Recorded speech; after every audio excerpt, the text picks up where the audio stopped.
Okay, now we're ready for part 2 of Drawing Challenge 1. In the first part, we took a look at all the basic drawing setup settings, and we've made those changes, and now we're ready to start laying out the design. Okay, I'll call your attention first to being able to observe the drawing here and determine what are going to be the primary and secondary features.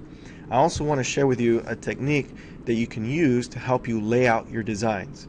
So we're going to start with some construction lines and use the offset command so we can lay out this drawing and start developing the design. So let's go back to our AutoCAD. Okay, here we are. You can see we have our layers here. You can see in the Annotate tab we've defined our text and dimension styles. Now, before we continue with our drawing, we also want to take a look down here at the Annotation Scale. Now, we set this drawing up for 1:1. So we want to make sure that we turn on the Annotation Scale. Okay, this will limit the visibility of the annotations to only the scale that's shown there. Okay, now as well, you can see that in the drawing there's a particular start point that's mentioned there, right? The start point is 5.5 and 4.25. So let's start with that. Now what I'm going to do first is lay out the construction lines so I know where all these features go. I'm going to be showing you how to access these commands using the ribbon or even the command line entry. So to use construction lines, if you take a look at the Draw panel in the Home tab, you can see you have access to your construction lines here. Now, these are going to help you lay out your design. What I'm going to do actually is I'm going to do typing so you can see at the command line what that looks like. I'm going to type XL, and right now you can see that I have in the status bar, I have dynamic input active. That's why you see the information up here. But you can also see that the information will pop up in that command line down below. So when I type in XL, you can see there's predictive text. I'm going to go ahead and just enter for X line. Now down below in the command line, you can see all of the options within those brackets. All I have to do is type in the first letter that's capitalized. So for example, I'm going to do a vertical line first, hit enter. Now it's asking me to specify the start point. So I can use the absolute coordinate. Now observe here, I'll do the vertical line using dynamic input, and then I'll do the horizontal line using just coordinate entry. I'll remove dynamic input. So here I'm going to put in 5.5. Now watch, when I do comma, it jumps over to the other coordinate pair, the Y. Here I'm going to type in 4.25 and then hit enter. So that's set exactly at those coordinates. Now I'm going to escape first, and I'm going to use F12 to turn off the dynamic input. Now you're going to see when I type XL, it's all at the command line. Hit enter, and then now I'll do horizontal and then hit enter. Now when I place it, I'm going to just type in, you'll look at the command line, 5.5 comma 4.25. So you can see the difference, right? And you'll be able to decide what you like to use better, and you can change it at any time. So this is going to be my start point here. Now what I want to do is use the offset command so I can start laying out these secondary features, right? So I'm going to try to locate these two circles using the dimensions provided. Okay, so the top right circle, I'm going to use offset, and I'm going to use the vertical line to offset it by 1.4 inches, and I am going to select the vertical line and then project it to the right. Now I'll use the horizontal line to project it up at 1.8. You'll notice that if I hit enter, I go right back into the previous command. Okay, and you can see what's in those carets, the default value or the last entered value, right? 1.4. So now I'm going to type to change that value to 1.8. Hit enter and select the object, the horizontal line here, that I want to offset and determine to what direction. So there's that. And now I'll do the same thing with the bottom right. Now the bottom right is offset 1.90. So again, I'm going to type in a value. Make sure I select the correct one and then offset it to the right. And then it's set 2.10 from the center down below. So again, if I hit enter, I get right back into the offset command, type in the value, enter, and then select the object that I want to offset. So here are a bunch of intersecting lines, right? The way I'm going to use these is that, I'm paying attention to what I'm offsetting here, and what I'm going to do now is switch layers to start actually drawing the visible lines. Let's start with the center circle, okay? It shows a radius of 1. When you draw a circle, for example, I can come over here to the Draw panel in the Home tab again. When I activate the circle command, the first thing it asks for is the start point. Then you can define whether it's defined by radius or diameter. So, again, taking a look at our drafting settings that we started to use, okay, you can see that O-snap is on.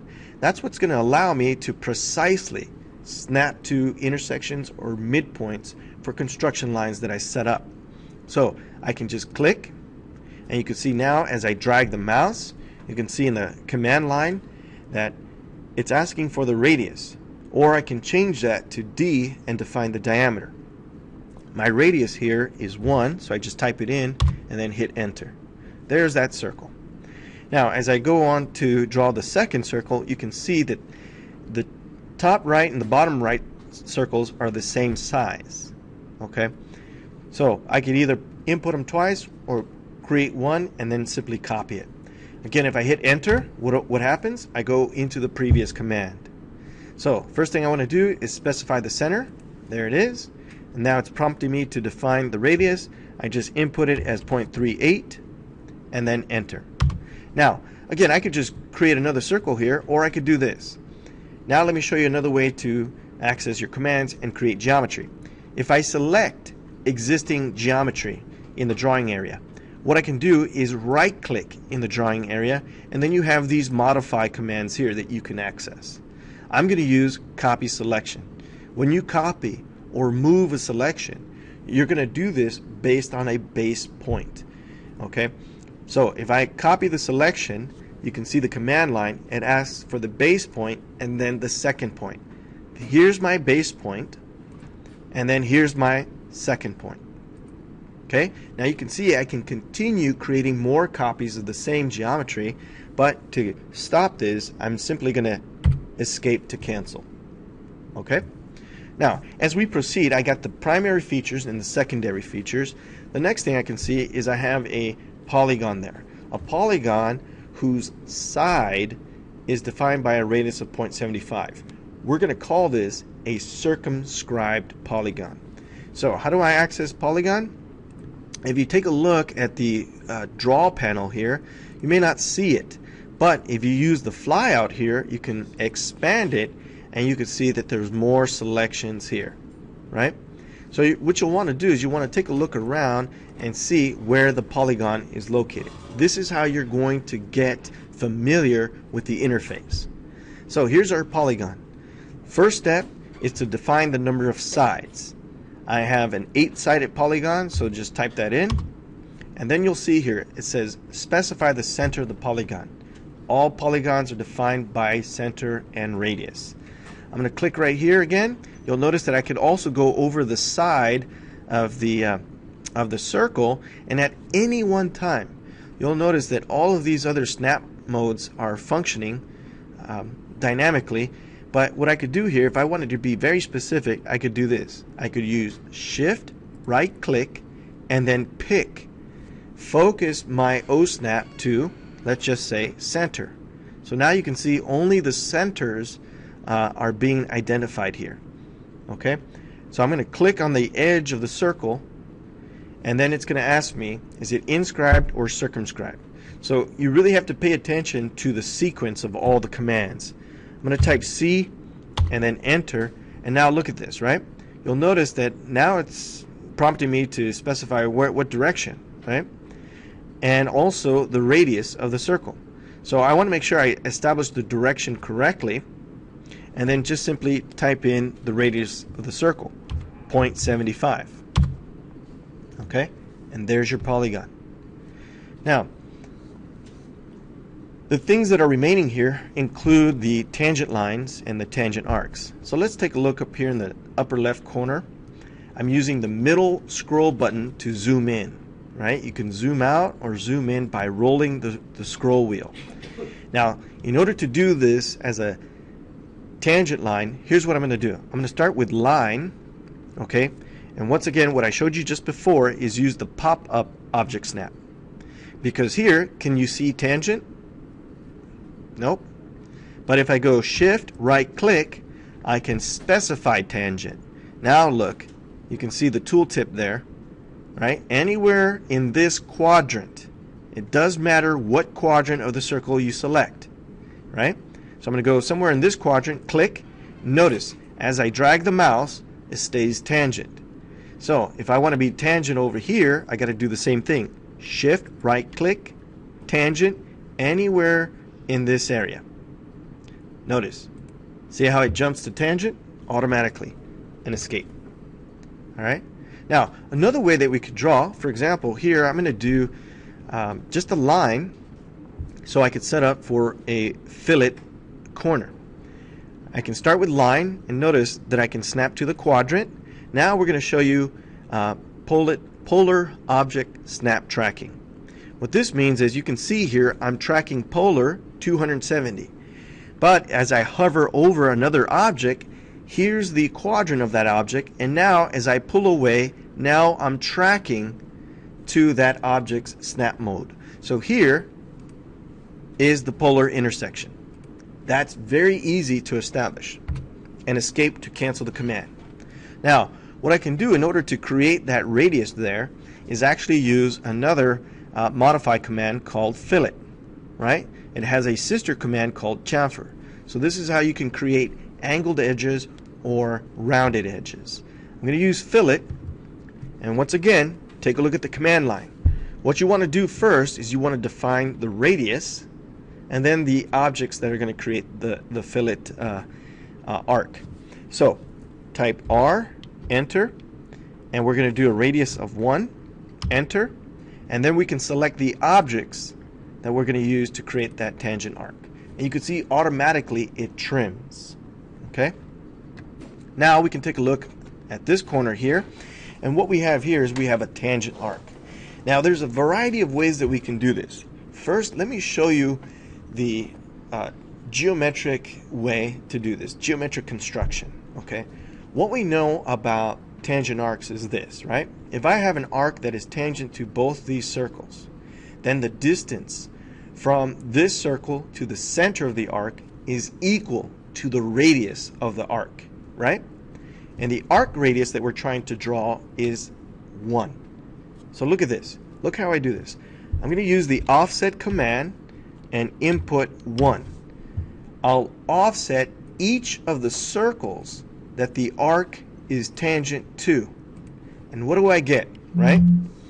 I get an intersection. I actually get 2 intersection points, right? Because there are 2 possible tangent locations.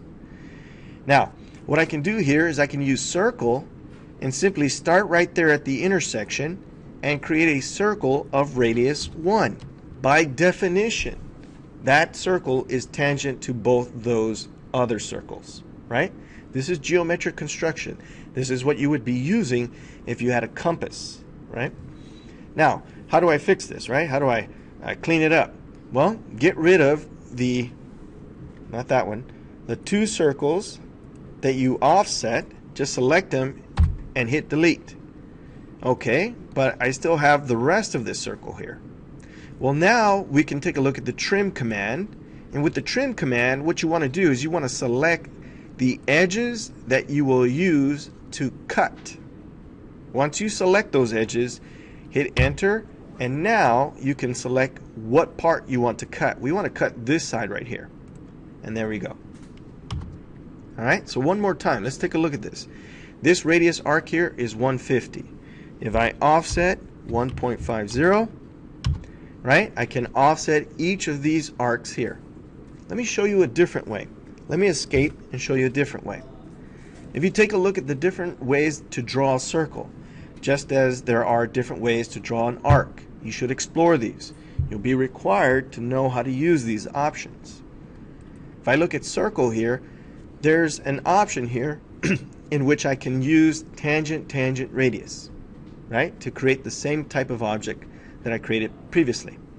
So here, what I want to do is take a look at the quadrant, right? What quadrant are we tangent to? We're tangent here, and we are tangent here. Now I'm prompted to define the radius, 150. What AutoCAD does is it automatically finds those tangent points and defines the center for the arc. Now all I have to do is use trim, select the cutting edges, hit enter, and then trim off what I don't want. This here is the basic layout. In the next step, what I'm going to do is show you what we can do to annotate the drawing. We need to indicate center marks, center axes, and then also all of the dimensions. Let's take a look at that. So now I'm going to switch layers. I'm going to go to the DIMS layer and take a look at your layer panel here. I'm going to use this button right here. This button allows me to freeze any layer information that I simply select in the drawing area. Right? I didn't delete it. I simply changed the visibility. Okay? So now while I'm in the DIMS layer, I can start to add my dimensions. But I also want to work with some reference lines, which I'll put on the center line layer. Okay? Now look at this. Here's what I'm going to do. I'm going to use construction line again and use vertical, and then come over here to the center of the circle and then put in a horizontal line too. Okay? Right? Now if I wanted to trim this, clean this up, here's what I can do. I can use the geometry itself. Let's say I only want this to be about 1/4 of an inch away from the rest of the drawing. So I can offset the edges of the drawing by 1/4 of an inch and use those temporary edges as cutting edges, right? So I can use trim. Notice the 2-letter command alias there, trim. I can select the edges that I want to use as a trimming edge, hit enter, and now go back and trim back those edges, and then escape and select the offset geometry and delete it, right? There's my center line. Now another way that I can describe centers is if I go to my Annotate tab, and if I look at my Dimensions panel here, I can use the flyout and use the center mark here. With center mark, this works on arcs and circles to establish the centers. Okay, so these are my reference lines. Now I can start to put in the linear dimensions and the angular dimensions. So before I do that, I also want to make sure I'm on the correct layer. So I'll come back here, select DIMS, return to Annotate, and now I can start laying out the dimensions, right? Let's start with linear dimension. Keep in mind that, remember, you want to set the annotation scale, and the first time you put down any annotations, any text, any dimensions, it's going to ask you for what scale, right? This is where you confirm 1:1. So instead of going directly to the center, this is why you are using these reference lines, right? I'm going to use the endpoint here and the endpoint there, and to pull the dimension down, right? I know you can barely see this on the overhead, but it should be fairly easy to see it in the video. Okay, we could actually change the color. As a matter of fact, let's go over here to the dimension style, and let me show you why it's important to use styles. Okay, if I go to modify and I go over here to text, you can see the text color is by block, right? Let's say we're going to force it to be yellow. That way it's a little bit more visible to us, and you can see it automatically updates, right? This is why we want to do styles. That means that all of the elements of that style are going to be represented the same way. So there's that dimension. Let's do the next one here. Again, going from endpoint to endpoint, drag away from the object, okay, to do the vertical. Again, I'm going to go here to endpoint, and pull it to the right. And then over here again, endpoint to endpoint. Now, notice how I'm going to align it. What I can do is I can use the endpoint there of the previous dimension to align it together, right? Let's see, we'll do just a couple more here. I'm not going to do all of them. To do the angular dimensions here, you can see there's that, and then there's the radius dimensions as well. I can select it here and then place it. And for example, if you wanted to do some custom dimension, I can select the feature that I want to dimension, place the dimension, and now if I type ED and then enter, I can select the dimension, and you'll notice what's in purple is associative. If I use the arrows on the keyboard, I can move the insertion point there and just simply type. Let's do capitals there, TYP. And that indicates that this radius is typical, right? If I do zoom, enter, enter, I zoom out to the full extent. I can see the drawing as I would see it in my paper. All right. Now, there are other dimensions here that I'll let you figure out on your own. Let's put in our simple title block here using multi-line text. Now, this is going to be a different text style. So instead of using dimensions, I'm going to use notes, and you can see here I can use multi-line or single line. I'm going to use multi-line text. So now with the cursor, I can define the area where I want to put my text block just by clicking 2 points there. And what you want to do is make sure you put in your name, okay? And then what you want to do is put in the drawing number, and then below that, today's date, which is going to be 8/21/13. And sometimes you'll get this prompt, right? How do you want to deal with your fractions, right? Well, you can do it any way you want for right now. I'm just going to leave it normal there. And then at the bottom, you want to indicate the scale. Okay, the scale here is going to be 1:1, right? And then just click outside of the box to finish. And there's your text. Okay? Now, in the next part, I want to talk about how we're going to present this. So we'll talk about page setup for model space.